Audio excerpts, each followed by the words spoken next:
That's great. So good evening, everybody. Good evening. All right, great. So my name is Jason Ray. I'm a proud member of the Collinsville Kiwanis Club. Been a member since 2013. Thanks for the rest of my fellow Kiwanians for sponsoring tonight's event. We thought this was very important out of respect for current and former members who were council members, mayors, educators in the council school district. We think it's very important that community is very informed of the candidates that are up for election this year. So tonight we're going to start with the school board. We're going to have this done in about an hour. We'll have about a 13-minute intermission, and then we'll move on to city council. So we're going to move quick so we don't want to bore everybody and be respectful of everybody's time. Also want to thank the city of Collinsville for donating the facility here at the beautiful Gateway Center and for the video help and everything involved with that. So thank you all for coming. We're thrilled you're here. Wish there'd be more, but we're happy with what we got. So without further ado, let me introduce you to tonight's candidates for school board. There are 5 people running, but 4 people present. Rick Casey was unavailable for a schedule conflict, but we've got Gary Piccola, Lori Billy, Jennifer Hasmere, and Jeree Brombauer. You can clap or not. Okay, so tonight we're going to do an opening statement. We're going to have 5 different questions for the candidates and then a closing statement. So I've got timers here. I got all kinds of help. Aleen's here with my timer. We're going to give 3 minutes for the opening statement. I had Mark Shusky do a random number generator. So number 2 came up. So Lori, you get to start with your opening statement. Aleen's going to be here with a sign, and it's going to have a 1-minute warning, a 30-second warning, and then she's going to open up all the way, and it's going to say stop. So there are 3, correct? 3. All right. Good question. Thanks for asking that. And then I'm glad that it was just a nice civil question, so thank you for that. And I just want to remind the audience to please be decent. I think everybody in here is good people, but I've seen some weird stuff over the last few years and last night. Anyway, so Lori Billy, let's go ahead with your opening statement. Good evening. First, I would like to take a moment to thank the Kiwanis Club and Jason Ray for putting this event together. It's greatly appreciated and is extremely valuable for our community. My name is Lori Billy, and I'm running for the Unit 10 Board of Education. I was born and raised in Collinsville, graduated from CHS in 1986. I graduated from SIUE with a Bachelor's of Science in Education in 1990 with a master's, and in 1995 I earned my 32 hours beyond my master's. Started teaching in 1990 with my first year in 3rd grade at Caseyville, and I moved to Kreitner in 1991. And I taught 2nd grade there for 32 years until I retired in May of 2023. I also coached girls basketball at the high school from 1990 until 2020 as the JV coach and eventually the head coach. I'm the only child of Don and Teresa Billy. My dad was an engineer at Emerson Electric for 33 years, and my mom taught at Webster School for 37 years. She was also a member of the Board of Education for 12 years, and I have the honor of caring and being able to spend time with them in their elder years. My reason for running for the school board is really pretty simple. I've been involved in this district literally my whole life. I would be honored to serve this community in a manner that I feel I could contribute positively and continue to make a difference in the lives of our children. They are obviously my #1 reason for running.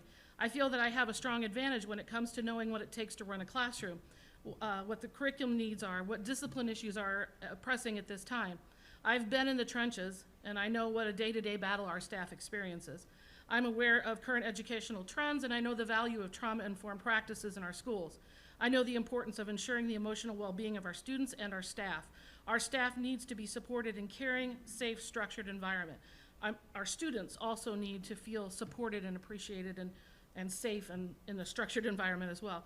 We have several issues that I feel we will need to address in the next few years. We took the first steps by passing the initiative that will address safety, HVAC, and building upgrades.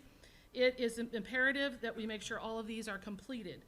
The current upheaval with the Department of Ed is very concerning. There are several programs from which we currently benefit that are funded by this department, including Title I and special education. As a former coach, our athletes and athletic facilities are also important to me. We want to be competitive and have coaches that are willing to coach, and we must provide the best possible practice and game fields, courts, and tracks. If you cast a vote for me, I promise to work diligently for our students and staff. I promise that I will uphold the business of the school board, which is governance, and I will maintain the fiscal responsibility that the board's past have had to make sure that our district is financially stable and not unnecessarily raising taxes. It would be my honor to serve my community in this manner. I would like to encourage our citizens to come together and put aside the negativity, to work together to make this district the best that it can be. Thank you.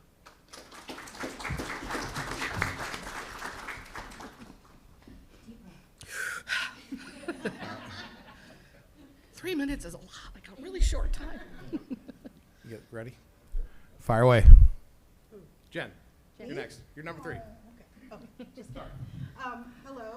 Thank you very much for this opportunity to come in front of you, and thank you, Jason, for the invite. My name is Jennifer Hazimir. I have lived in this community for about 25 years. I am a parent and a grandparent. God help me. I am just so fortunate to have this opportunity to be on the school board. In August of 2023, my father-in-law, Tim Hazimir, who served on the board, passed away from brain cancer. And I was able to take up that torch that he had carried for so many years and applied for the position. And by the grace of God, the board chose to take me on to serve the rest of his term. So in that time, it has been so apparent that how important it is to have a parent's voice on the board. My children are, I have a freshman in high school at the Collinsville High School. I have an 8th grader at Collinsville Middle School, and I have a 4th grader who is my granddaughter at Kreitner Elementary. And Kreitner Elementary, being in this community, I've actually had 2 stepchildren that also graduated from Collinsville District 10, and it's been such an incredible experience to be able to see that and then have children of my own to be able to raise again and do what fix what we might have done wrong the first time. But those kind of things with graduating with my stepchildren and going in with the boys, and now Avery also. I am a 1995 graduate of Ursuline Academy in St. Louis. I grew up in St. Louis, and I have a unique perspective. I came to this community as a reporter with the Collinsville Herald many years ago. And my love for Collinsville and all the neighboring areas just kind of grew immensely after growing up in St. Louis and South County, and I didn't understand a small town feel until I came here, and I fell in love with it. And when I met my husband, who the Hazimir family is well and huge, it was such an inviting atmosphere. So I think that understanding that the issues that are facing our children, our interior and exterior dangers and safety, are so important to me, because we have social media, but then we have so many things happening physically and endangering our children. And I think that's one of my biggest things, is to make sure that our children are safe, the faculty and staff are safe at all times from both. And making sure that all of our students are provided the best opportunities to go forward after they leave Collinsville is so important to me, to make sure that they are all afforded the same opportunities and the same unique things that they all want, because every child is different. And so I think that that's been so important to me, and wonderful to be able to sit on the school board now.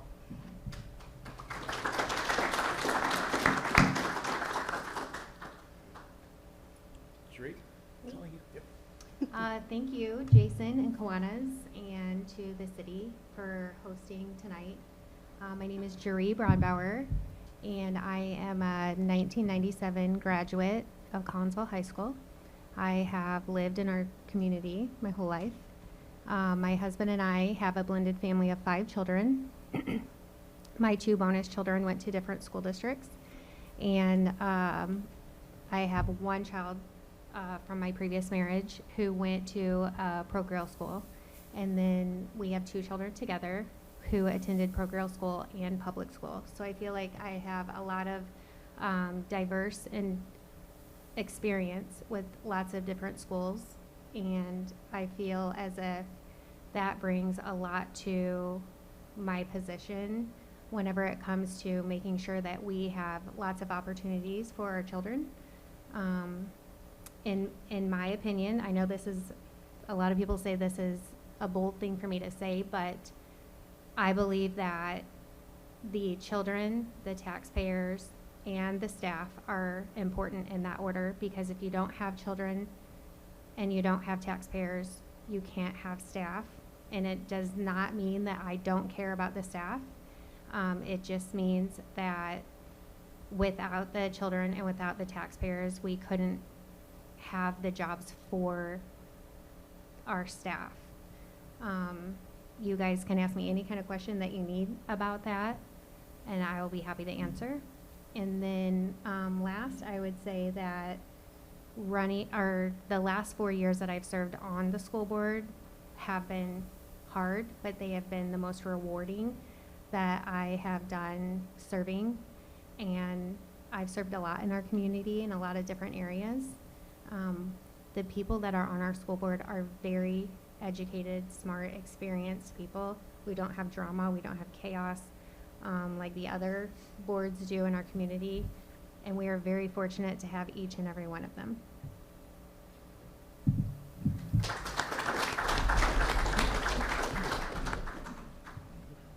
Gary.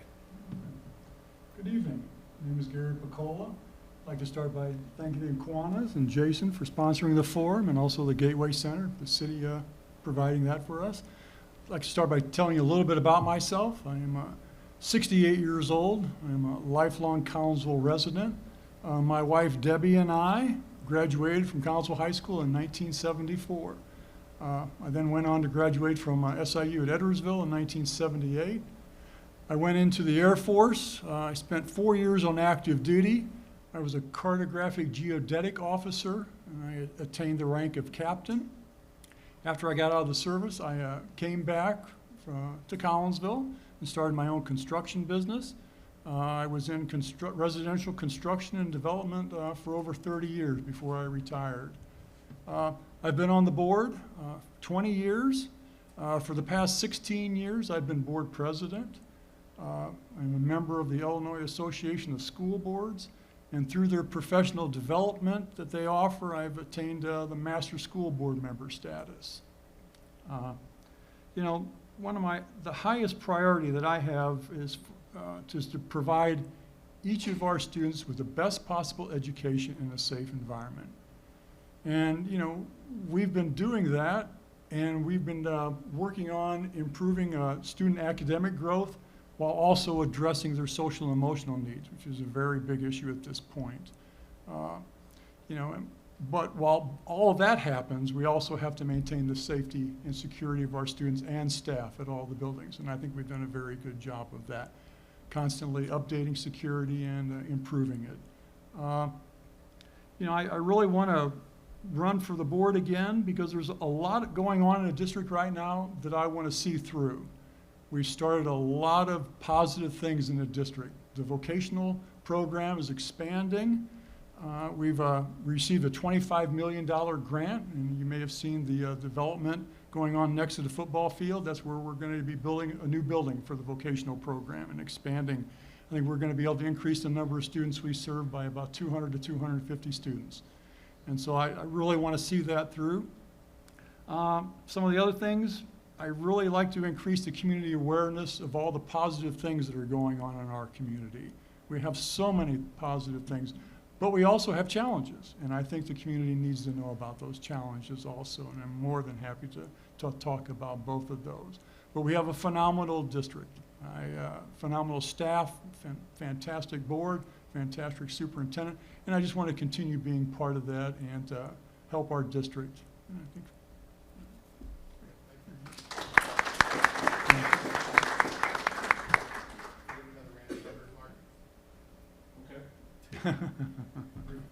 Sorry. I'm trying to keep this shuffled up so nobody gets used to being last in line to be an answered question, so. All right, number 4. Number 4, so that'd be Jeree. You get to lead with this one. Okay. Question number 1. What do you see as the school board members' role and responsibility in effective administration of our schools? I'm going to say that we are to govern, and we are to make sure that our district has policies, procedures, goals, framework of the whole district. And we are to make sure that those policies, procedures, the framework and the goals are met in a timely manner. And we are to support the staff and the taxpayers and to make sure that our students and our staff are safe at all times. Next, Gary, I'll repeat the question. What do you see as the school board members' role and responsibility in effective administration of our schools? Well, the one thing that I always tell new board members when they come on is we do not get involved with the day-to-day operations of the district. It's not our job to get down there. What they talk about is getting down on the stage. We stay up in the balcony. We don't get down on the stage. We are mainly responsibility of policy. That's one of our, in governance, those are the two key words, policy and governance. We set the policy for the district. We oversee. We receive recommendations from the administration, and then we can approve the recommendations that come. I mean, we are obviously responsible for everything, but obviously we don't run. That's what the administration is for. And so I let the administration do their job, and they have been doing a fantastic job of that. They bring us the recommendations, and then we approve them. And sometimes we don't always agree with what they bring, and so we have them change it. So, yeah, our main thing is mainly with governance and policy and that. So.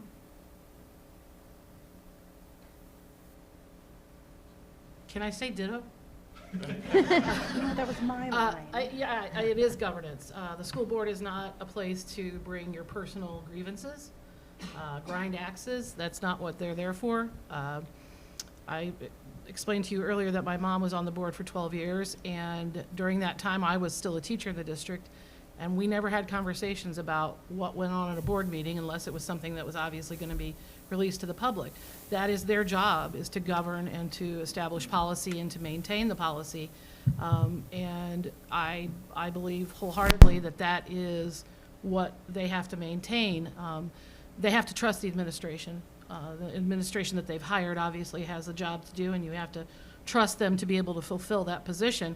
I would also add that as a teacher, it was always nice to see board members walk through the building and come and be a part of the building, a part of the community.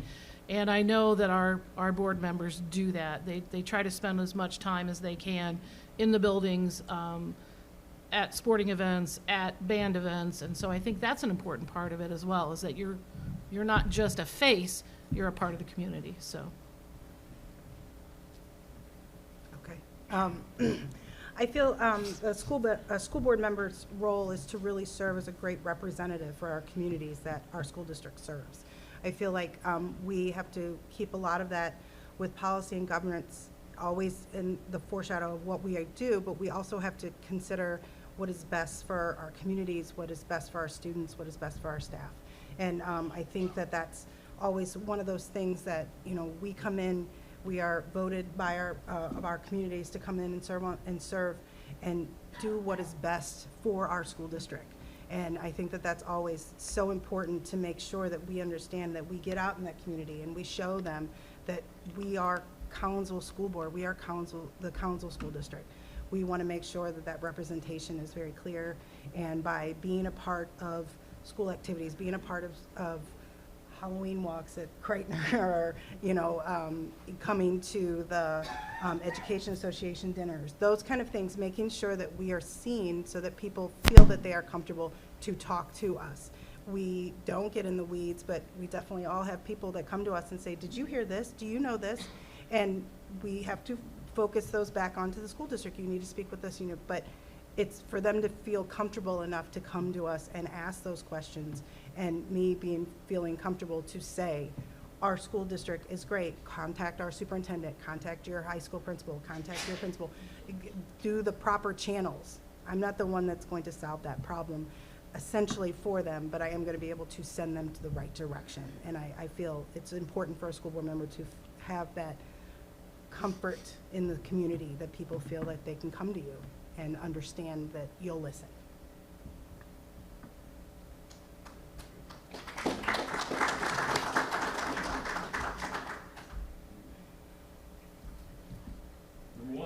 Number one, okay. So question number 2, if elected, what is your main goal you hope to accomplish, and what do you think the single most important action item or items in helping you reach that goal? One And more that could be time. personally or for the district that you'd like to see. One more time, please. Sure. If elected, what is the main goal you would hope to accomplish? What is the single most important action item in helping you reach that goal or goals? Well, I think, like I said earlier, I'm really interested in seeing a lot of the projects through that we've already started. The vocational building has really been a dream for me because being in construction, I hired many of the students from the building trades program. Okay, and that meant a lot. See the young kids, and I was able to hire them. They worked, and a lot of them went on to union jobs, and a lot of them are still in the construction trades. But I want to see that through. I mean, we're almost to the goal line, but we've got a little bit to do. We're going to be breaking ground pretty soon. But the vocational program means a lot to me. Other issues, I think to me, improving the academic growth of our students is one of our top priorities. When I talk about also while dealing with their social emotional needs, we've been having some success with the academic growth, and I want to continue that. I mean, we've done a very good job on that. Some new curriculum that we've been bringing in. We're constantly evaluating that. So I just want to see that through. And there's a lot going on that I want to be a part of. You need me to repeat the question, Lori? If elected, what is your main goal that you hope to accomplish? And what do you think the most single important action item or items are in helping you reach that goal? I'm going to go with items. Like Gary said, I don't know that there's one specific item. I think it's multifaceted. I think there are a lot of things that as a school board we have to be willing to address, and I'm with Gary. The vocational building that's coming is going to be an amazing facility. It's going to do a lot for Collinsville. As I said earlier, I think that the initiative that was passed is going to be huge for us with the improvements that will happen in the buildings with safety, HVAC, and even building repairs that are needed. We have buildings that are old, and it's just like your house. You have to maintain those homes, and the buildings have to be maintained. Academically, as a teacher, I used to say, let's put the kids in my room and see where they are at the beginning of the year and see where they are at the end of the year, because we get so bogged down with testing, and I feel it's important that we recognize the fantastic things that are going on in our classrooms academically, and that we honor that, and we honor the staff that we've hired to fulfill the job that they've been hired to do. So academically, yes, there's room for growth, but we need to be thankful, honestly, that we have made the strides we've made because we have dedicated staff members. And then I think in the future, technology is always evolving, and we have to stay up on technology. I think that we also, as I said earlier, have to address athletics in the district, athletic fields, and keep those top rate, basically, because they draw people in. I mean, they draw players in and people who are going to influence this community. So those would be the items that I would focus on as well.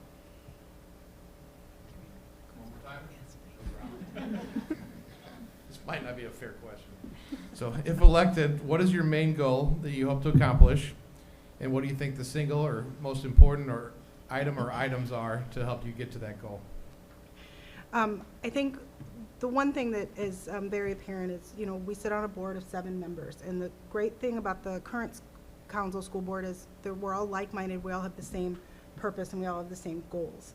I think that main goals looking forward and being on the board for the last year and a half, I am really excited about the direction with so many of the goals that I had, that we were already headed in the right direction for that. Safety and security. As a parent or any parent, speaking for all parents, you want to know that your kids are safe, that when they walk into that door that they're safe. And yes, horrible things happen, but we have so many things in place to make sure that if that does happen, worst case scenario happens, that our students are safe, our staff is safe. We have the great protocols, we have all of those things in mind. And I say that only because there are so many scary things going on in the world today that just happen at a moment's notice. And, you know, making sure that our kids continue to have all those advantages of being able to do what they want to do when they leave. Do they want to go into vocational? Do they want to go to a 4-year college? Do they want to go to a junior college? Any of those things, that the options are endless, and that we are providing those children with the most opportunities, with the best technology, with the best equipment, all of those kind of things. And I think we are set on that same track too, to make sure that we're improving test scores. All curriculum is changing, those kind of things, to make sure that all students are given those opportunities. So I think that's really my biggest focus, is those. One more time. Jury, if elected, what is your main goal that you hope to accomplish? And what is the single most important action item or items in helping you reach that goal? Okay. I've had the honor to sit with an amazing group of people the last 8 weeks on a committee called Portrait of a Graduate. And it was made up of community members, students, staff, and parents. And I'm really excited for what's going to come out of that. We want to make sure that the Portrait of a Graduate grows every student to be able to graduate in the way that they want to go, whether that's military, college, trades. Like Gary said, I'm super excited about the new vocational building, not only because it's new, but it's going to make more room for more trades. We're going to be able to have our own salon, so the people who want to work in cosmetology don't have to travel. I'm super excited about that. And just having more to offer our students, so they don't feel like they just have to go in one direction. All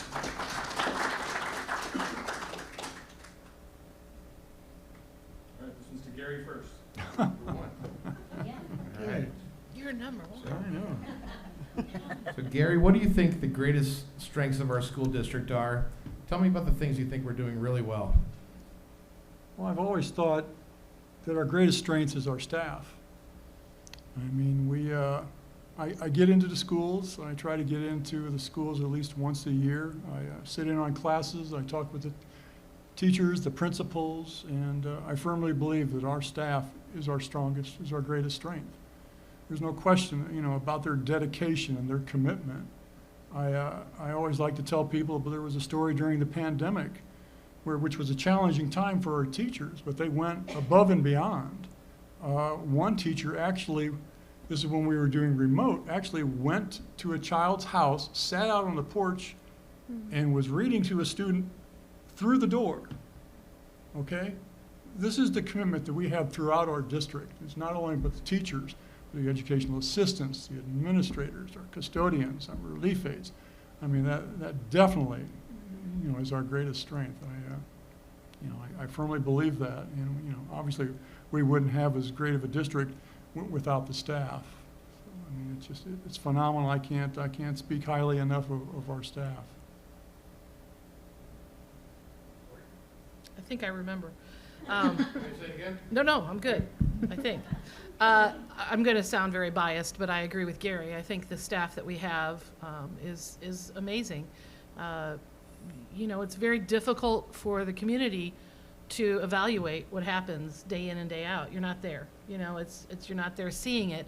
And I can tell you that the commitment that our people have to our community and our kids is, it just doesn't compare to anywhere.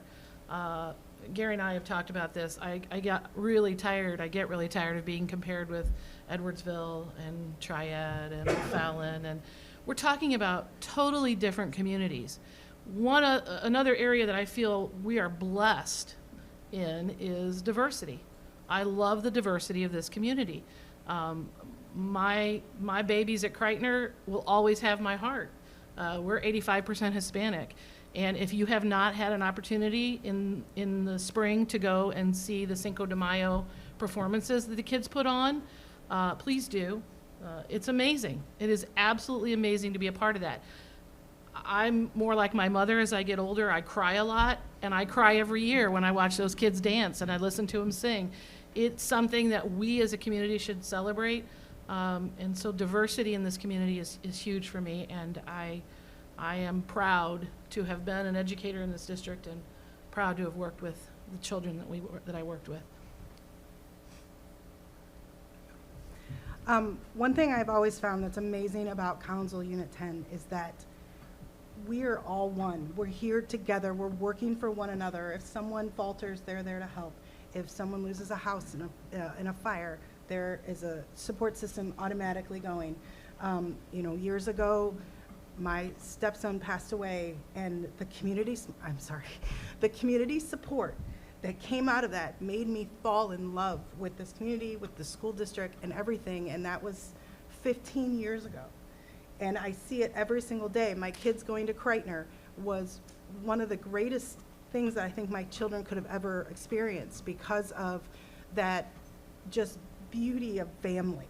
And I think that that was so wonderful, and that it's carried on with my kids, you know, in the middle school and high school, and you know, my stepkids had it also. And I think that it's one of those things that you don't ever forget about Collinsville, is that we are one, and this is our community, and this is our district. And I think that that is wonderful. The teachers are into that. The students are into that. The administrators, everybody makes that up, including the community. And I think that that is just an amazing thing that no other community really has, because I know about Edwardsville, I know about O'Fallon. They don't have that same spirit. And I think that our spirit will always be purple and will always strive, so. Well, they took all my answers.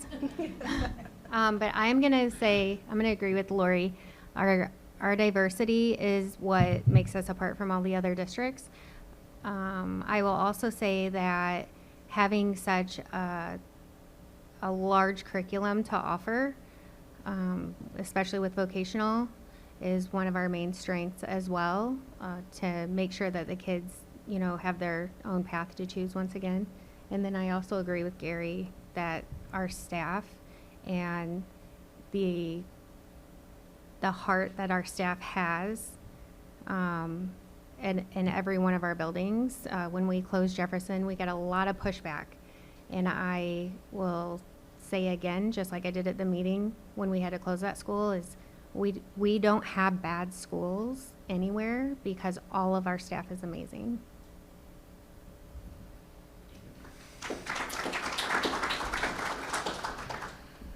All right, so jury's up for the next one. All right. Oh, okay. This is a tough one, too. Oh, boy. What do you see as the biggest upcoming challenge for our district? And what do you think we should be doing proactively to help overcome these challenges? I think that the hardest challenge is always going to be to keep our students and our staff safe. Unfortunately, there's always going to be people who are sick and are trying to hurt others. And so staying in front of the people who could harm our students or our staff is the most difficult. I will say that Dr. Skirtage does an amazing job working with Collinsville Police Department, Maryville Police Department, the Caseyville Police Department, and just making sure that we have a plan in place if something does go wrong. And I think that that is always going to be something that needs to be reevaluated and worked on, and making sure that all of our students and staff are safe. Could you repeat that? The second part? Gary, what do you see as the biggest upcoming challenges for our district, and what do you think we could be or should be doing proactively to overcome these challenges? All right, thank you. You know, I've been on the board long enough that one of the challenges we've faced in the past has been finances. Luckily, right now, we are not faced with that challenge. We've been very blessed, but it wasn't that many years ago where we were we were struggling.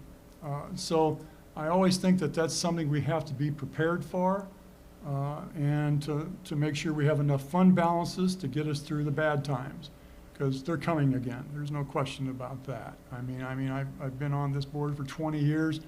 We have lows, we have highs, we have lows, and we have highs. The state's unpredictable, okay? So I think we've done a good job of addressing that, of accumulating fund balances to get us through those bad times. Security, I think, is always going to be a challenge that we need to address, and I think the district has been proactive on that. We started, way back when I first got on board, we started adding security cameras. We then went to securing with fencing. At the high school, we put up some fencing to control the entrance and to where the students had to enter. We then went into, there's the vestibules at all the schools, so there's one entrance or where you have to go through to get into a lot of the buildings. And then now we have the open gate system where they pass through. It's a weapons detection system, basically. And so, and I know our technology director is always looking for new things. He's always applying for grants as far as safety. I know he's been looking for grants for down at the high school for security film on windows and doors and that. So I think definitely finances and security, I think, trying to be proactive on that, so. I mentioned this in my prior comments, but safety, obviously, as Gary said, is always going to be important. We had earthquake drills, we had tornado drills, and then we had intruder drills. And standing in front of a class of second graders and saying, okay, that closet right there has a metal door on it. We're going to all file in there, and you're going to lay like this, and you're going to sit like this, and I'm going to lock the door. And if something happens to me, you stay in there. If somebody comes through the door, throw this stuff at them. And here's how you lock the door. That's scary, not just as an educator, but as a public servant. That's scary to think about. And so anything that we can do to secure our buildings and our students and our staff is going to be a priority for me. My other issue is obviously what's going on with the Department of Ed right now. And I am concerned because the Department of Ed does not control curriculum, but the Department of Ed funds Title I, Title IX, and special ed. And those funds obviously are very important to school districts. And so we're going to have to address that and find ways to make sure that those services are not depleted in our district. And I think that's going to be vital in the next several months. So that's going to be something that has to be addressed. And there are lots of our staff members who are paid under the Title I funds, as well as special ed and those other areas. So I think that's going to be a huge thing that we have to face very, very soon. Can you repeat the question? Sure, of course. So what do you see as the biggest upcoming challenges for our district, and what do you feel we should be doing proactively to overcome these challenges? I agree with everything that everyone has said, that I think that it's so important with financing, because I was in this district, I was writing numerous articles when we passed the referendum to build the new middle school and all those kind of things. And at the time, those were so needed, and the money was not around and everything else. And I think that it's going to ebb and flow so much. And our district is in a very good situation right now because we have wonderful people taking care of our finances, but we are only as good as sometimes the funding that we get.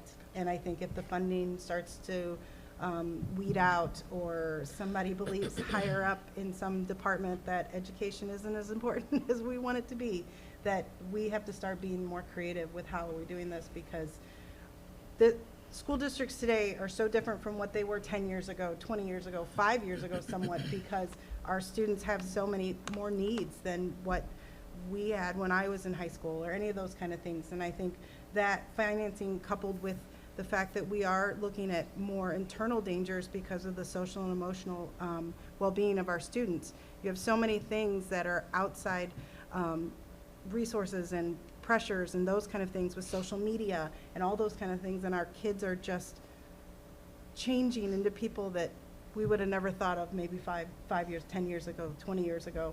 And I think it has a lot to do with those exterior pressures that they are getting from their phones and their peer groups and those kind of things that are so scary. And I think that's something we will be constantly having to evaluate and discuss and figure out ways to help our students from that.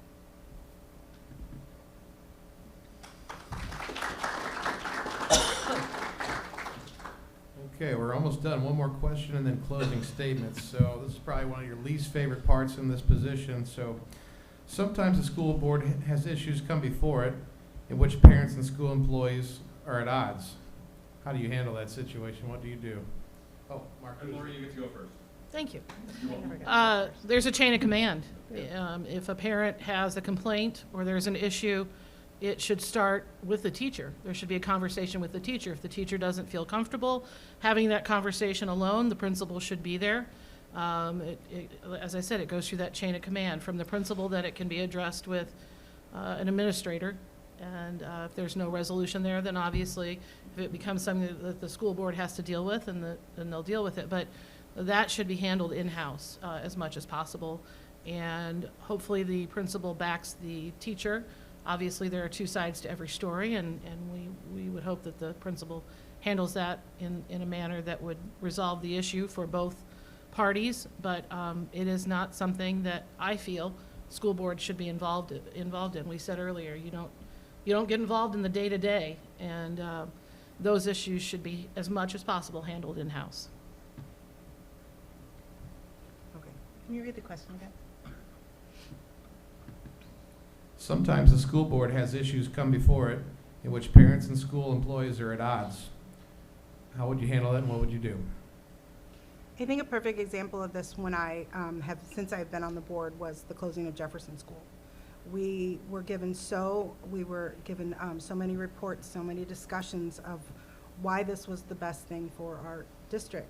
But having to look at from both sides of an issue of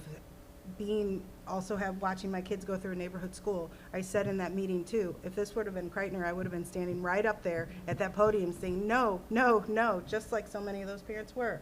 But we have to look at situations from a holistic point and what is best. And like Therese said, we don't have a bad school. So those students were separated and put into other schools, that put in their own close neighborhood schools that were amazing schools, had test scores and wonderful teachers and everything. And I think that it's being able to look at both sides, but then strategically as a board member, understanding what is best for our district, what is best for our finances, what is best moving forward, and understanding that people aren't going to like every single thing we do. And they're going to have arguments, and they're going to have they feel like we're not seeing the whole picture. But I think that is our role, to be able to see the whole picture and understand what is best for the district. Me? I will say that Lori is absolutely correct whenever you say the chain of command. You refer them back to their teacher, back to their coach, and you let them know that if they don't feel like they're being heard, or if they feel like it's being dismissed, then they follow that chain of command to the principal, the athletic director, Dr. Skirtich if need be. As a parent, you have to take off the parent hat, put on the school board hat, take off the school board hat, put on the parent hat. I will say that any time that I've ever had an issue concerning my children, I've always been able to go straight to the teacher, straight to the coach, and that's exactly how it was addressed, and we were able to resolve the issue. That doesn't always happen, and when that doesn't happen, then Dr. Skirtich is a wonderful superintendent who is always there to make sure that the issue gets resolved. So I think the most important thing to do is to follow the chain of command. Yeah. Well, when I have, parents call me with issues, and a lot of times board members will get a call. They like to to jump right to the top. And then so normally what I have to tell them is you do have to follow the chain of command like Lori and Jury have said. I mean, you have to, I tell them, I recommend you talk to the teacher, try to resolve it. If you can't at that point, then you're going to be going to see the principal. All right, if it's still not resolved, then obviously the administration and ultimately to the superintendent. I mean, normally we're not going to be getting involved in conflicts between the parents and the teachers and issues that come up. If it does get to the board, it's something pretty serious, okay? And so that's basically, like they've been saying, it's the chain of command. I always tell people I will listen, and then I have, in my opinion, I have the responsibility of then informing the superintendent. And then, letting him know what's brewing and that. But bottom line is, yes, definitely the chain of command, something I'm very familiar with from my military experience. But it applies also in the school district. You do have a chain of command, and that has to be followed, and I encourage the parents to follow that and try to resolve it without, jumping to the top and trying to seek preferential treatment. And sometimes my friends haven't found that like the answer they want. But yeah, you have to just tell them that's just the way it is, unfortunately. So. One more rando. All right. Goes to Jury first. Okay, so this is the opportunity to answer a question you should already have the answer to. This is your closing statement, so you have 2 minutes for this, so you can either clear up something you've been beating yourself up for the last hour for saying wrong, or just tell us again who you are and why you should vote. All right, I'm just going to keep mine short and sweet. It's been an absolute honor and pleasure to serve the last 4 years. It's been very hard, but it's been very rewarding.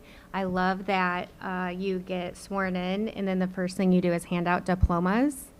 That's super amazing. And then they let you know that there are still some expulsions that need to be worked on, and that does not feel good.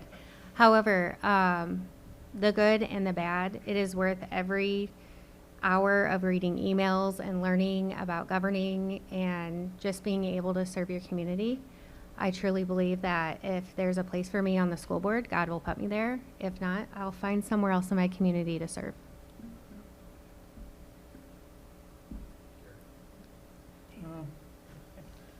Well, basically, I initially ran for the board to kind of give back to the community, okay? I wanted to get involved. This is a fantastic community. It's been good to me. Like I said, I was a builder for over 30 years, a lot of good people, and I wanted to get involved, and that's why I ran for the school board. And now it's been 20 years later, okay? Time just flew by. But we've got a lot going on, and I want to continue to be a part of that. Like I talked about the vocational program, the new building, the expansion of that. We have all the facilities that we've been improving. We started out with about $15–20 million in improvements that we were working on, and then with the passage of the ballot initiative, that's going to allow us to even improve more of our facilities. It'll take some time. It'll give us the ballot initiative will give us about $2.5 million a year. We can then concentrate on the HVAC throughout the district, the ADA compliance, updating our bathrooms and access for our disabled students, and also concentrating on, safety and security throughout the buildings.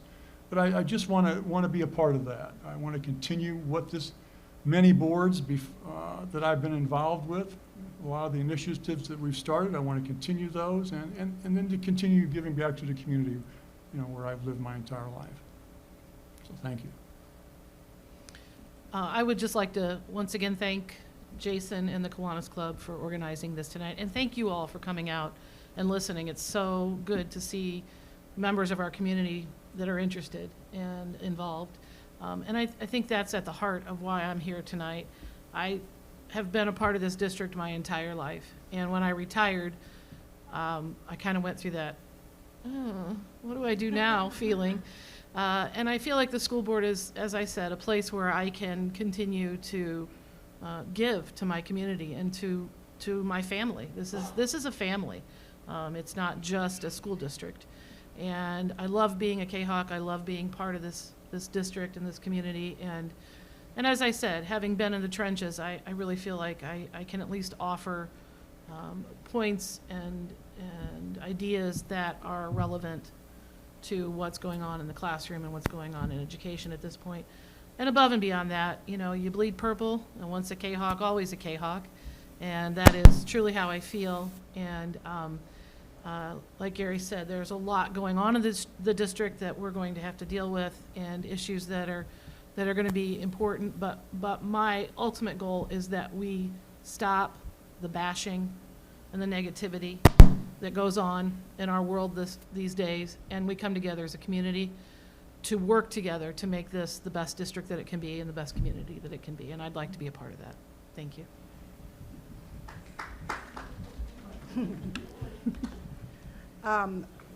In closing, I do want to thank everyone who invited me to come and that is here today to listen to all of us. When I was elected to take over my father-in-law's position, it was an honor for me because he had created a legacy that I was so excited to pull up that torch.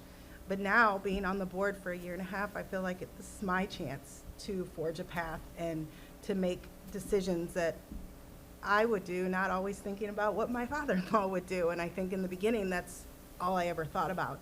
And after a year and a half, it was one of those that, no, I want to create I want to create a legacy for myself to be able to pass on to my children, to be able to pass on to a community. You know, I think that with a background in architecture, engineering, and construction, like, it's so crazy to see the other side of everything now. I've been working in that industry for 10 plus years, and to be able to see it in an educational building and understand specs, but understand all the things that go into it, and understanding the financing and the designs and the people and the interior and the guts of a building and how important it is. And it's not just a building. It's a place of learning. It's a community. It's so many kids' homes. And I think that that's what I just want to try to pass on if I'm reelected, to just continue doing the best I can as a school board member, and understanding our community is so amazing and it deserves that.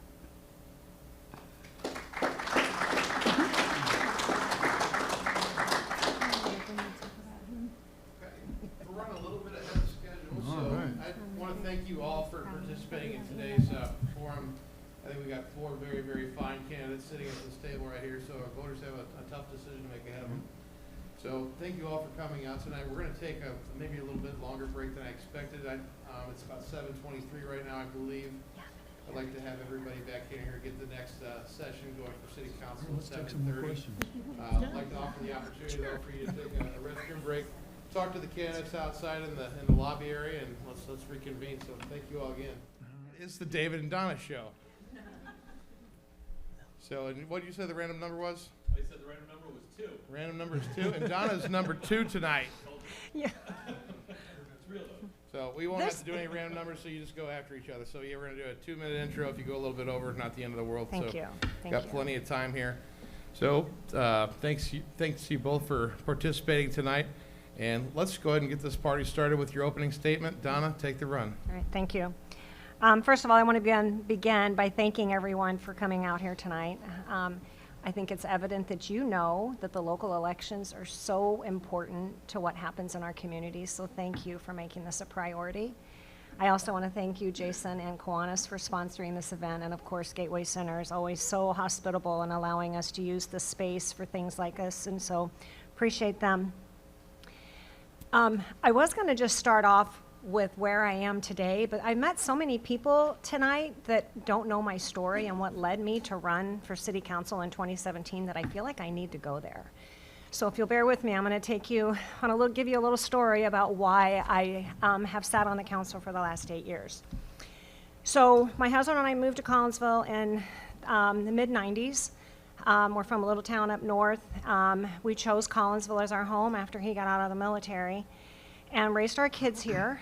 In 2005, I took a position running a coffee house over in St. Louis.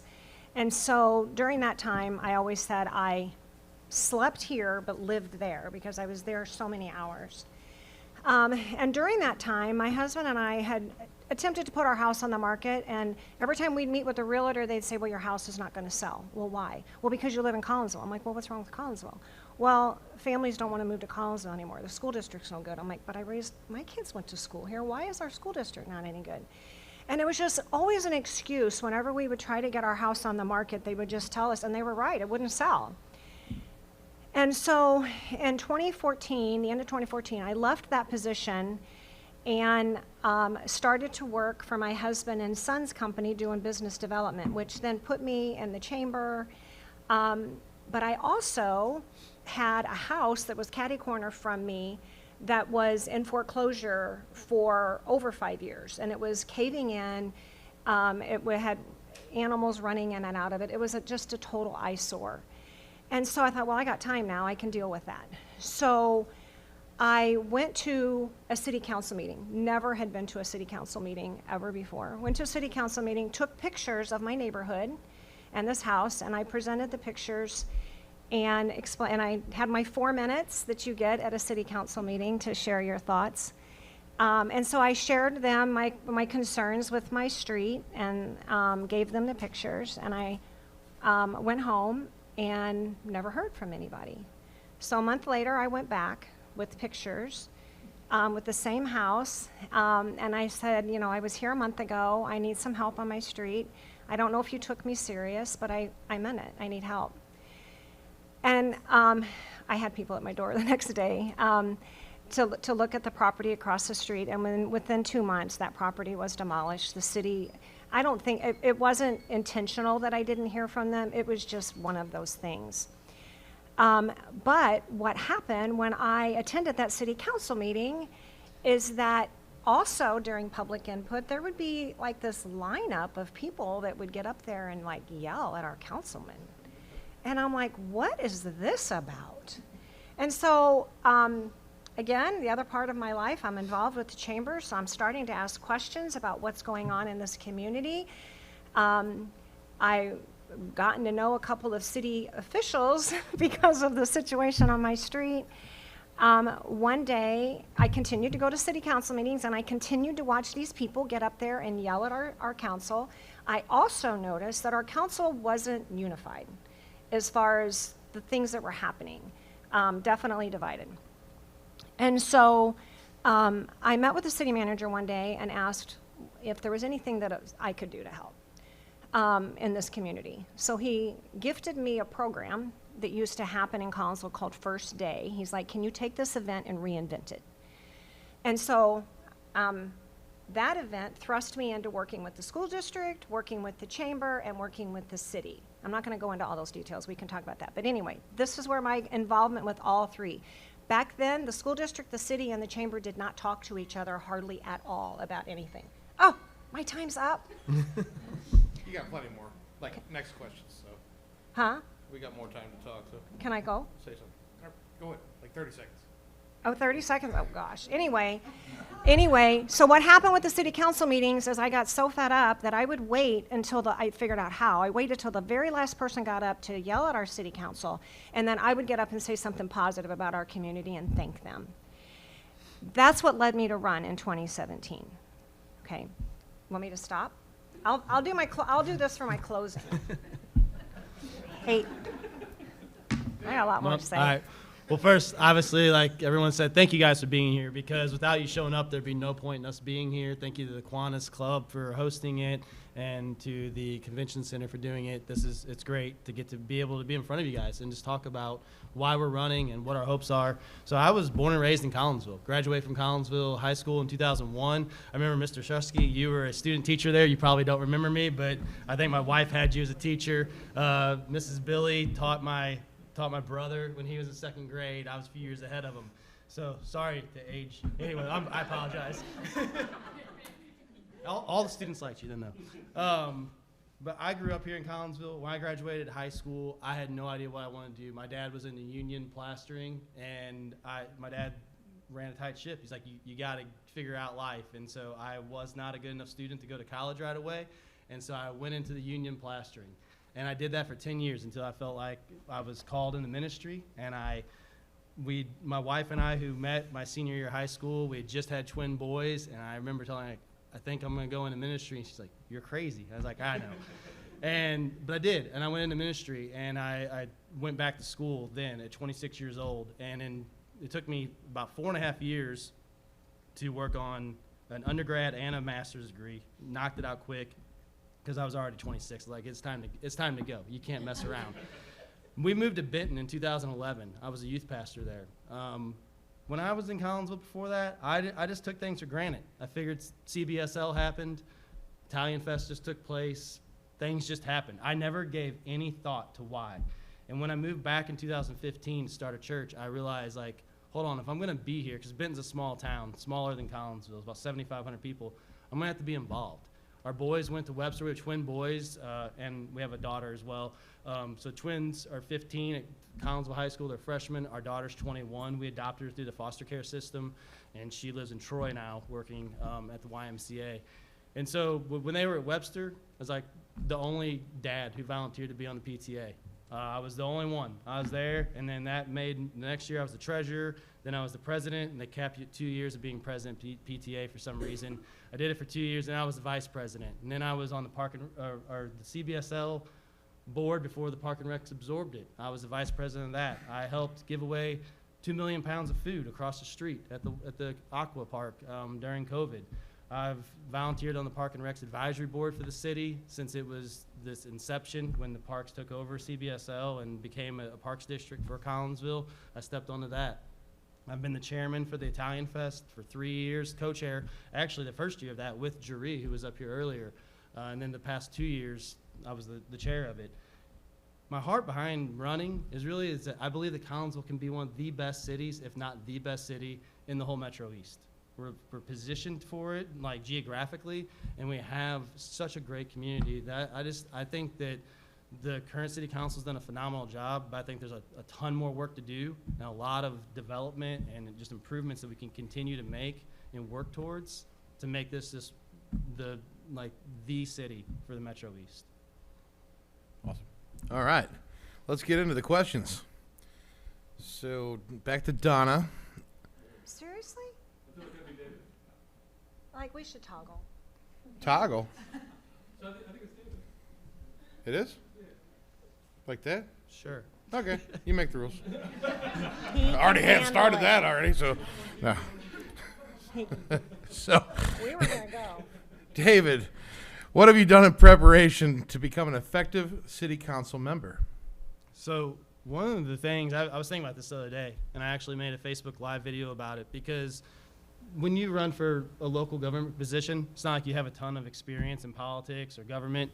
It's this is where kind of it starts, not that it's a launching pad. I have no aspirations for anything else. I'm just saying, this is it. But I feel like I'm a gifted leader. And there's some opportunities I've had throughout my past 15 years, and two of them have really stood out to me. This is what I talked about in that video, is I was asked to be a trustee on the board of trustees for the Illinois Baptist Children's Home. So it's a children's home, obviously, Southern Illinois, and kids who are just right on that cusp of going into foster care. It's a place for them to go and live. It helps single teenage moms navigate being pregnant and giving birth for the first time and what that looks like. I was the youngest ever board member for that board, and I sat on there, and it's a lot of looking at policy, looking at standards, helping give direction to the staff. You're not in the weeds doing things. You're there giving some oversight. And then currently I serve on a board of trustees for the North American Mission Board, which is the largest domestic missions board in the world. It's a huge budget of over $150 million. I'm the only trustee representative from the state of Illinois. And same thing, we sit there, we help make policies, hiring decisions, firing decisions, deal with lawsuits, all the different kind of things that really, I think, not to exact T, but a lot of what would happen if you were on the city council. So I think those areas, among some other leadership opportunities, have prepared me for this. So I know, Donna, you've got existing experience. So how does your existing experience as a member of the city council prepare you to continue to be an effective member? Oh, you changed the question on me. I Not was really. all ready to go with my intro. So I was just going to expound on my intro. Honestly, I have learned so much in 8 years, and I still have much to learn. Honestly, I don't think you can do this and ever stop learning. But gosh, what have I learned in the last 8 years? Everything. What I've learned is government moves way slower than business, and so you have to be patient. And that patience is paying off. So a lot of the initiatives that I didn't get to talk about in my intro, that I will before the night's over, are really just now underway. And so I've learned a lot about the sticking with it and not losing sight of what the original goal was on why I did this. So I'm at a place right now where we've really set the stage in the last 8 years for us to make some really big improvements in the community that we desperately needed. I've learned a lot about, a lot of my experience with, sorry, I just lost my train of thought. You totally changed this up on me.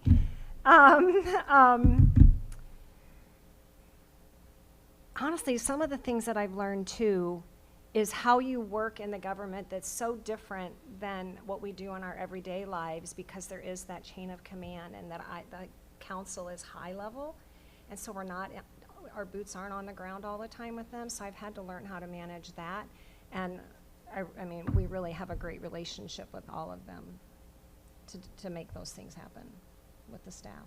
Very good. All right. So we're toggling, right? Okay. Yeah, it comes to me. I'm ready. What do you feel are the greatest strengths of our city? What are we doing well? Oh, okay. So one of our greatest strengths is our location. We have this bigger town, but it feels small. So there's a strong sense of community around here. You know, one of the things that I love about our community is how we can navigate our communities. Maybe all communities have that, and I just don't know how to navigate some of our partnering communities, but it feels like there's no way around traffic. We have great ways around traffic in this town. I do love that. One of the things that I love now is the communication and the partnership that we have developed with the school district. It's such a great working relationship. Transparency. 8 years ago, I don't know that we had great transparency here from the city's perspective to the residents. That is definitely something that we put a lot of effort into. Our parks are what's going great for us. We have beautiful parks. They're now ours again to operate. We've made tremendous progress in improving them. We have very qualified staff, very professional staff that makes all the things happen in this community. We are safe. I know that people think that when something happens that means Collinsville's an unsafe community, but we're not. We're a very safe community. We have an outstanding police department and fire department that help ensure that. Do I have to? Oh, I have 30 seconds, okay. And I mean, the other thing that I wanted to say about our strengths that I have witnessed over the last 8 years, because of the 2 years I spent sitting on the other side of the dais, watching the city council meetings, is how effective this council has been. I'm not tooting my own horn here, but the 4 councilmen and the mayor, we have worked together so well for the last 8 years, and it's evident by the list of things that I didn't get to tell you in my intro, that I will. Yeah, just to make sure I answer right. And if he doesn't change the question. I'm ready. Boy. All right. We're still on question 2, right? Yep. Yeah. All right. So if elected, what is your main goal you hope to accomplish? Hold on. Wait, nope. No. Nope, Yep. no. Sorry. Ooh, you're giving us a Forget sneak about peek that. at the Oh, test. he's I'll already forget. thinking. I didn't He's hear already you. thinking. I didn't hear you. That's question 1. What have you done in preparation to become an effective city council member? It was the strengths. It was the strengths Yeah. question. I must be really tired. It's getting late. It's all right. What do you feel are the greatest strengths of the city of Collinsville, and what are we doing well? All right. Besides moderating. So, I really think that we have some of the best police and fire department that you could ask for. That's something in my time, I have a lot of friends that are cops and firefighters.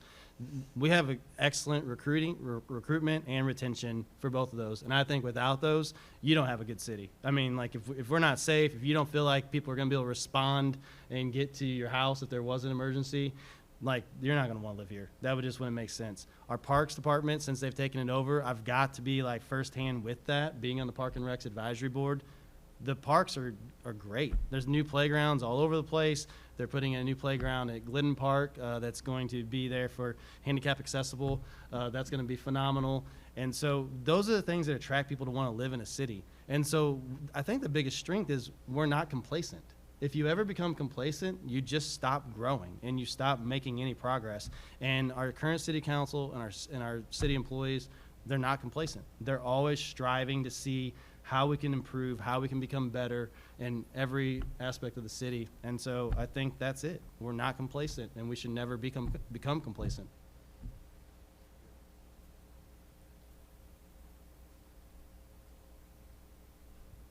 So who does this one go to? Oh, yep. We're toggling. All right, toggle.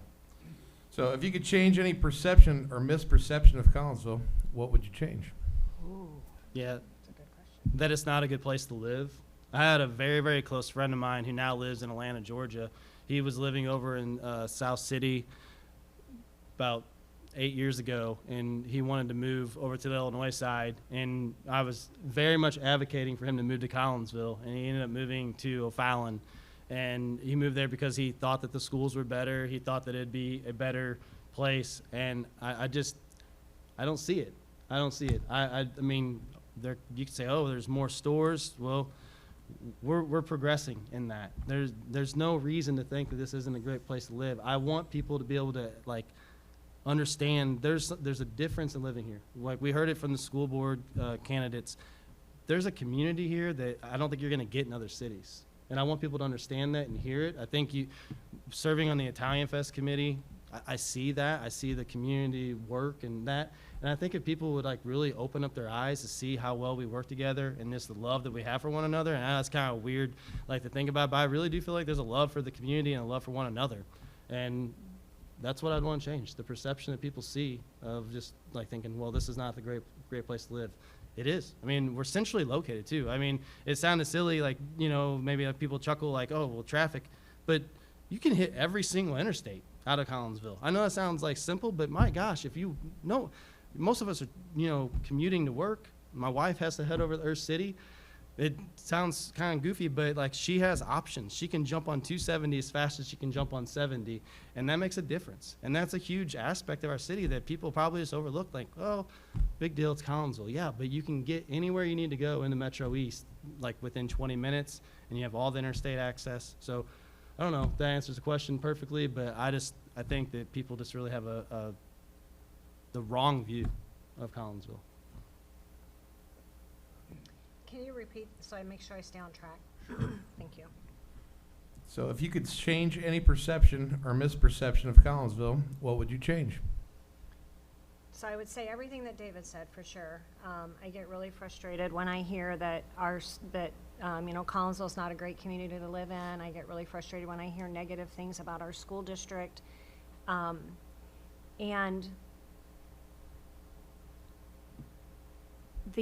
probably one of the other ones is how easily people are to jump at, I don't know if I want to go here, but I'm going to go here. The city leaders, as if we're out to get everybody. We just are as invested in this community as we hope you are. And we want as much for you as we want for ourselves. And so it really breaks my heart whenever I hear those comments out there or the statements that, you know, it's all about a money grab for us. It is not that at all. We just want the best for this community. And it would really help if people would quit saying the things that aren't true about our community, like our school district is no good. I think I spent 2 years exploring our school district after when I came, the story that I told you. I'm convinced we probably have one of the best school districts in the metro area. And so, if people would just quit saying it and start looking and exploring it themselves, they would see it completely different.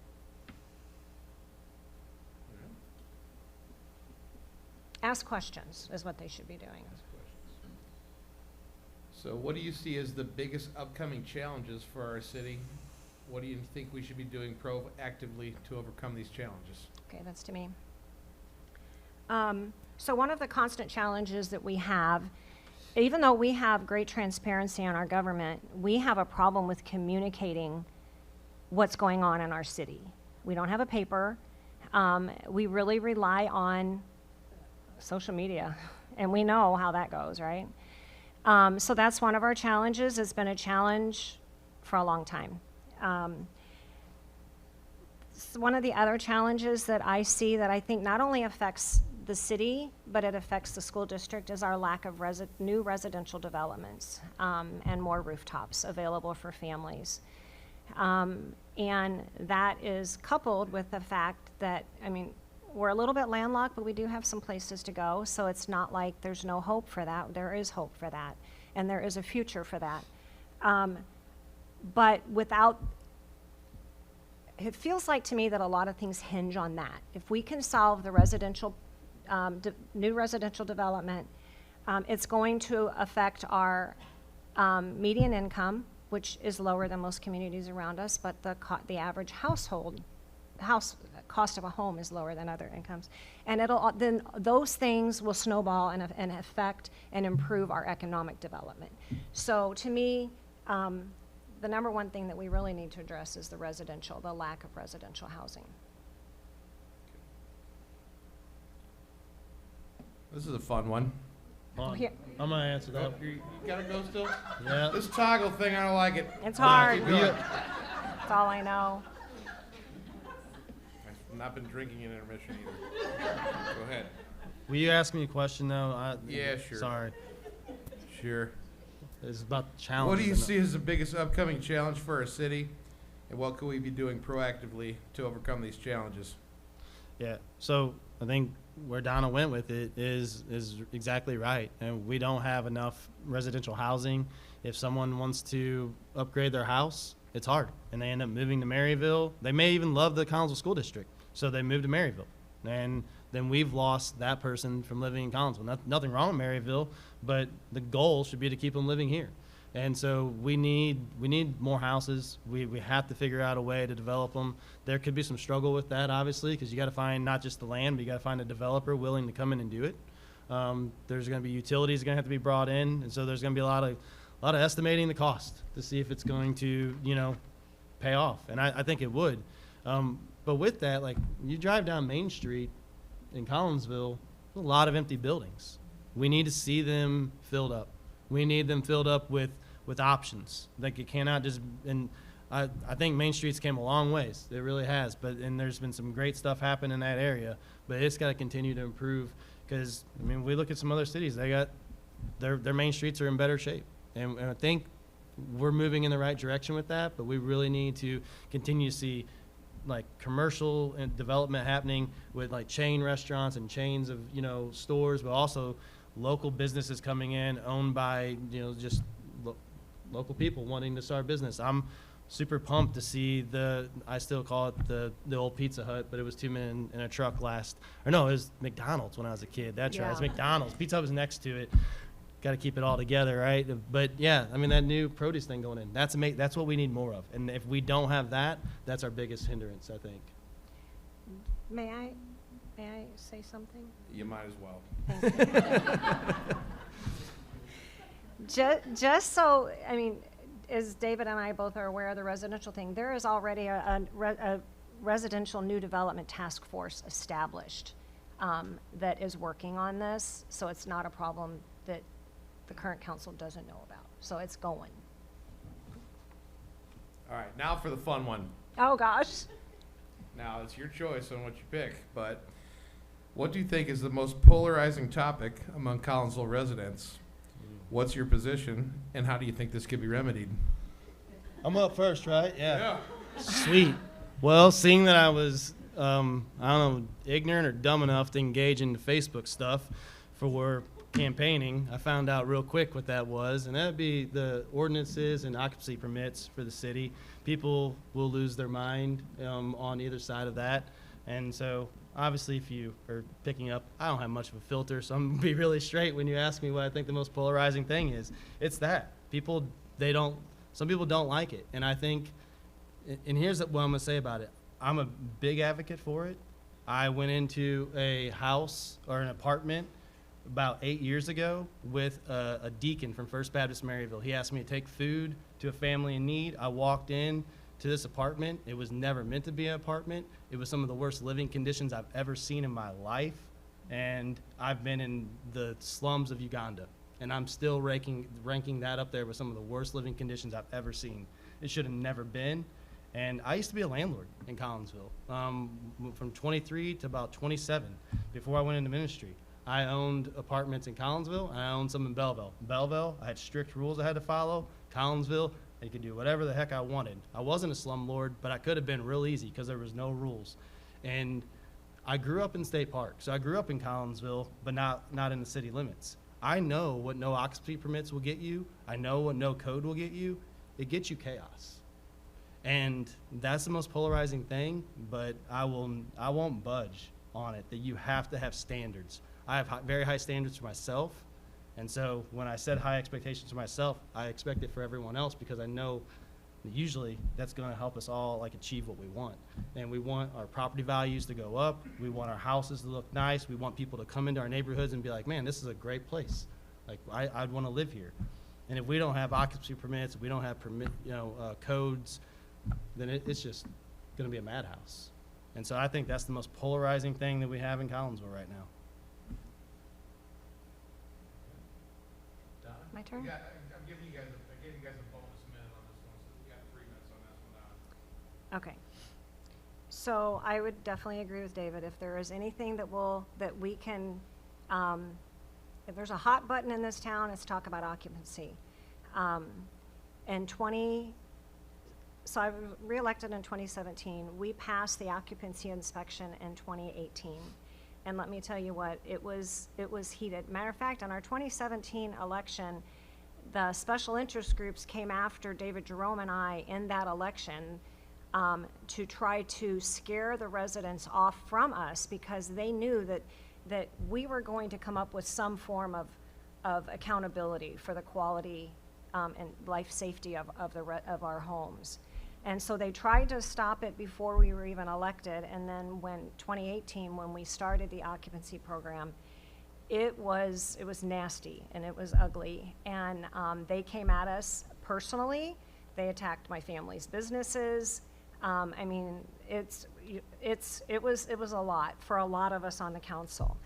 Well worth it. I tell you that piece of it because I want you to know that I will fight for whatever is right in this community, even if it hurts. And occupancy was one of those that hurt, and it still hurts.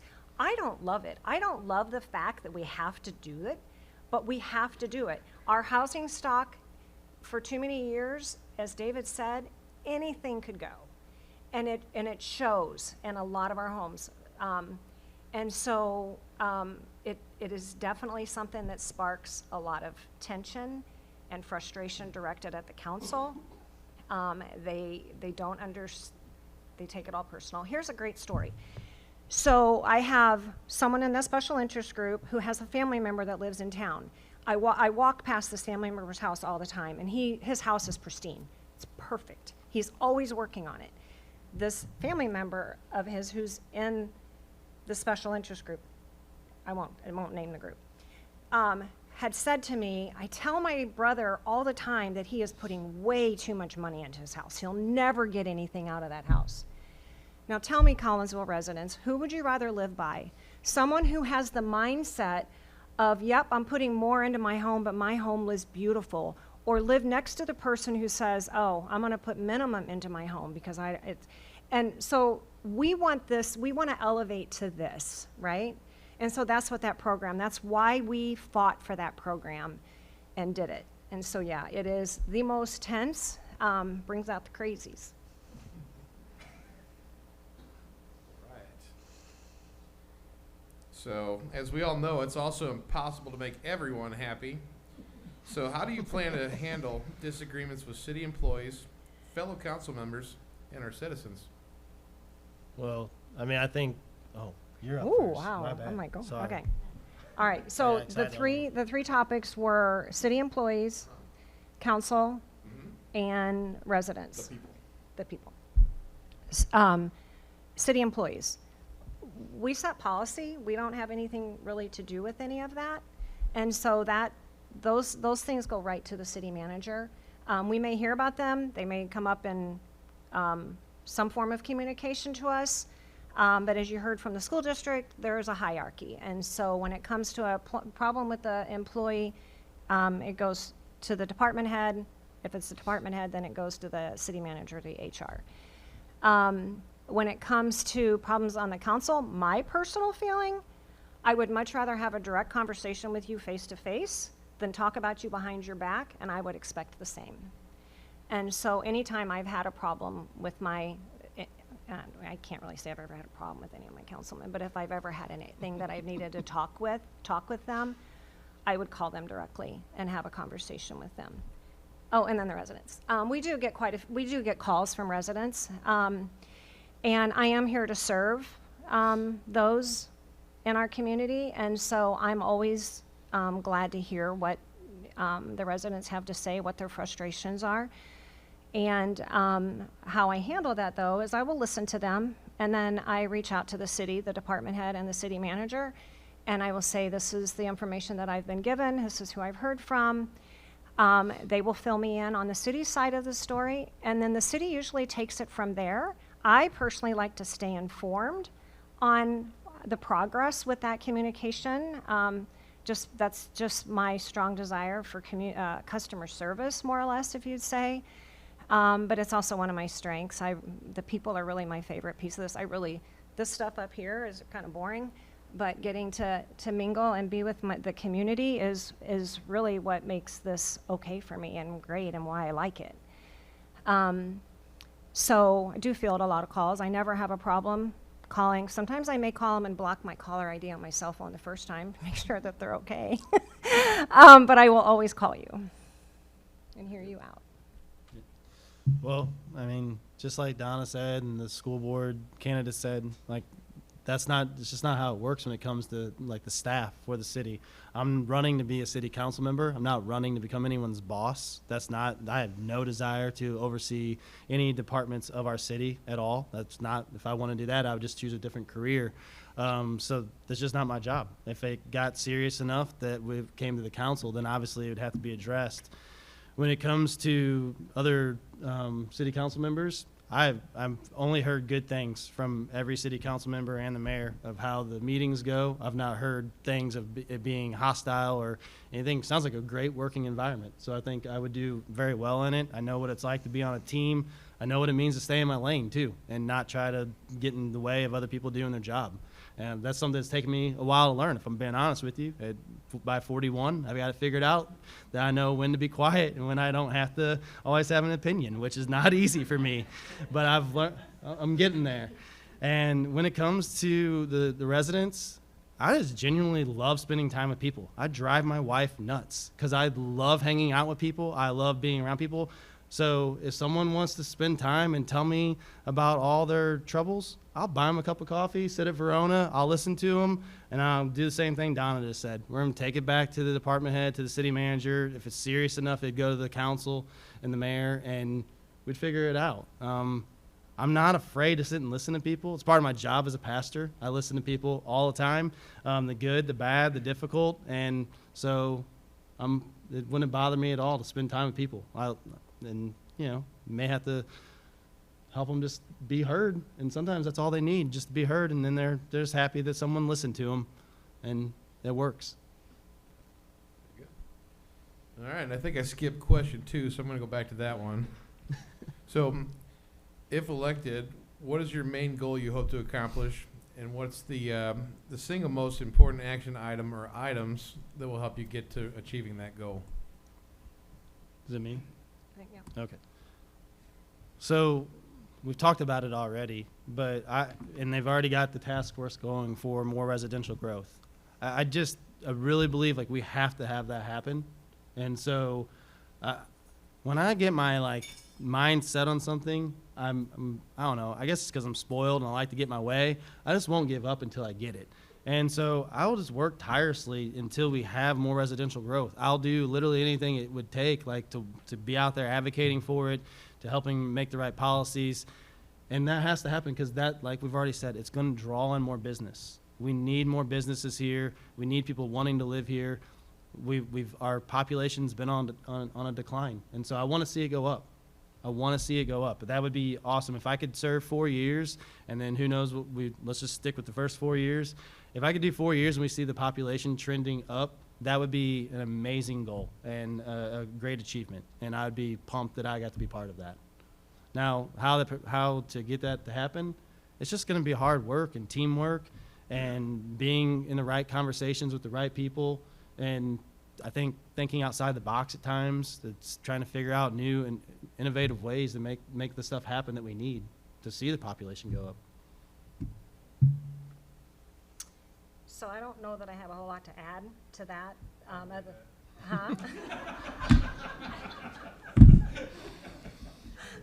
Awesome. Because and I too am not quite sure what the steps are going to have to take. I know it's going to take some hard work. I know it's going to take some money to make that all happen. But the residential development, when I sit and listen to what the needs are for the school district and how vital that is for them, we have to have our population trending up, and our average household income needs to be higher than what it is right now. That's what makes economic development boom. So that has to be a focus of this council. I've thought about that question a lot, though. So you're right, I did have a lot to add. About that question a lot with running for my third term. Because there's so many things that are already underway that it's not like I could come up with anything new and fun or sexy to get your attention. We just got to continue to trend. And so, but that has already been a trend, but that has to be, I believe, a focus, the residential development. I think that concludes our questions, so that leads us to our closing statements for all those missed opportunities. So fire away, let's keep it under a half hour. I'm teasing. A few minutes each, and toggle away, because I don't even know who goes next. Am I going first? So I get to finish my story. Okay, so I'm going to all these council meetings, and I decided that I'm going to start saying something positive because I did not like seeing what was happening in our community. Then that led several people to approach me to ask me if I would run for city council. At first I said no. 3 times I said no. But then I realized that I needed to think about it. In the meantime, I'm running this other event that the city manager had asked me to reinvent. And when I'm running this other event, what I realized is, again, our school district and our city and our chamber, we're not talking to each other. We weren't working together. And the event I was trying to create was something to showcase who our city was. The school could showcase who the school district was, the city could showcase who the city was, and the chamber could showcase who the businesses were. And man, I could not get these 3 to work together the first 2 years. Eventually, that program took off. It was called C3, which stood for Collinsville Community Collaboration. And so that event is still ongoing today. It is now our C3 Community Awards, and it is an awards program that's put on every November between the city. We recognize city employees and city residents who stand out above everyone else. The school district has their awards, and the chamber has their awards for the business. So that event right there is still ongoing. So now let me tell you what my original opening statement was going to be. So that's what got me here in 2017. And as I seek re-election for the 3rd term, I'm hoping that those that had watched me for the last 8 years, that I've earned their trust to be re-elected this time. But in 2017, I committed to being a positive voice for this community, and I've done that regardless of the opposition that I've come up against. Every decision that I've made in the last 8 years has been out of my obligation to serve this community and the residents of Collinsville with integrity and honesty. So I spent the better half of 2024 evaluating whether or not I was going to run for council again. I never take this position for granted. It is an honor and it's a privilege that we can vote, that you guys can vote and put people in charge. So I never take it for granted, but I wanted to make sure that I was still an effective leader in this community. So in that time of reflection, I had to think about my past and the journey over the last 8 years. And over the last 8 years, this council has worked really hard to lay a foundation of great progress. Some of the things that we've accomplished: establishing an occupancy program, acquiring our Parks and Gateway Convention Center.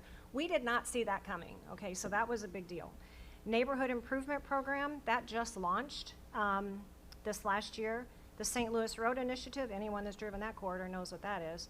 The Shared Use Path Master Plan, the new Fire Station 2 that is in design right now, securing us as a home rule community, the Homelessness Task Force and Action Plan, the Residential New Development Task Force, First-Time Home Buyers Program, increased effort for economic development, increased support of existing businesses, the Northeast Business District Grant Program, improve communications with our local businesses in ways such as hotel managers' quarterly meetings, uptown business owners' monthly meetings, and a newsletter that goes out. So many of these initiatives were a part of my original campaign promise. And so as I'm evaluating whether or not I was going to be in this election and run again, I realized that I needed to see a lot of these things happen and to come to full whatever the vision was. So in 2017, you guys seen them out on my table, I handed out these little seed packets because my vision was to plant seeds for a positive future. We weren't going to have any more of that negative and hate stuff that was going on in those city council meetings. But in 2021, I promised to continue to nurture all those seeds or progress that we had made and build on the foundation that we had laid. I also promised to continue to provide transparency and to be here to listen to the residents. So now, in 2025, I stand on all those earlier promises, but now our seeds have sprouted, little plants. And it is my hope that I will be reelected to see many of those fully grown. So I can't thank you enough for this opportunity that has allowed me to serve this community for the last 8 years. It has truly been an honor.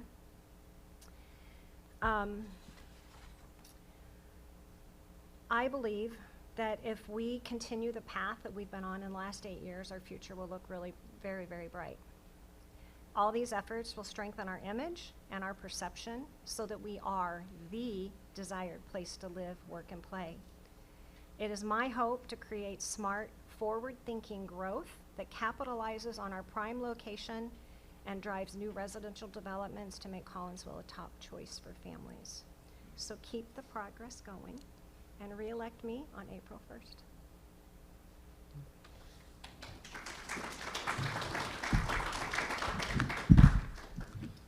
So like I said earlier, in 2011, my wife and I and our sons, we had not adopted our daughter yet. They were 2. We moved away to Benton. I never thought I'd move back to Collinsville. I'll just be honest with you. It was not on my radar. I just was not something I thought I would do. When we moved back, our boys were 5. They're getting ready to turn 6. And we've been here ever since. Been here for 10 years. And I kind of wondered, like in ministry, if we would bounce around. It's kind of common for a pastor to be at church for a few years and go to the next thing, but that's not what's happened for us. We've been here now for 10 years, and my wife and I have talked. Like, this is it. This is where our roots are. But it's more than that for us because this was our hometown. This has became our kids' hometown, and I want them one day to not think, I got to get out of here. I want to move somewhere else. I don't want to live in Collinsville. I want them to go to school after high school or go get a job or go to the military, whatever they want to do. But when they decide they're going to set down roots and start a family, I want them to think, I want to go back home. I want to go back home where Collinsville is. I love it there. It's a good place to live. It's a place that I want to be. And it's going to take a lot of hard work. Like there's a ton that the city council's done. And I can't really say anything negative at all, and I wouldn't about them because I've got to know each and every one of them by talking to them in different spheres of just being able to volunteer in the city. But there's more work to do, like Donna just said. All those seeds have been planted. They need water. They need harvest. And I can assure you this, you're not going to elect a harder worker than me. I don't have any other gear but just go. And that's just how I'm wired. If there's work to be done, like, we got to get it done. There's no excuses. We just have to go. And that's what you're going to get. You're going to get someone who wants to see their hometown be good enough for my kids that want to call this their hometown to move back to. There's a lot of that stuff that Donna got to list it off. I've got to be part of it just as a volunteer, just stepping up. The Homeless Coalition, I remember the first meeting we ever had, right across this hall, sitting in there. And this didn't get asked, but like Donna and I both advocated that what if there was someone going out on the streets and talking with the homeless in our city and telling them about all the resources that are offered in Madison County, whether it's Chestnut Health Services or Madison County Health Department, just all the different opportunities. And today, what do we have? We have someone from Chestnut Health Services on the streets talking to our homeless community, advocating with them for the resources that are available. And I think Donna told me earlier, 3 people have came. The last I had, 3 people have been placed in some sort of housing. And Donna got to do that as a city council member, but I got to do that just as a citizen who cared. And that's the kind of work that we got to do. We have to do it. It's not an option. We have to. Otherwise, we'll just see we'll be another city in Southern Illinois that's decayed. And I'm not willing to sit back and ever be complacent. I'm always going to strive for the best. And that's what you'll get if you guys vote for me on April 1st. So thank you for being here and your time. It's late, so I'm going to shut up.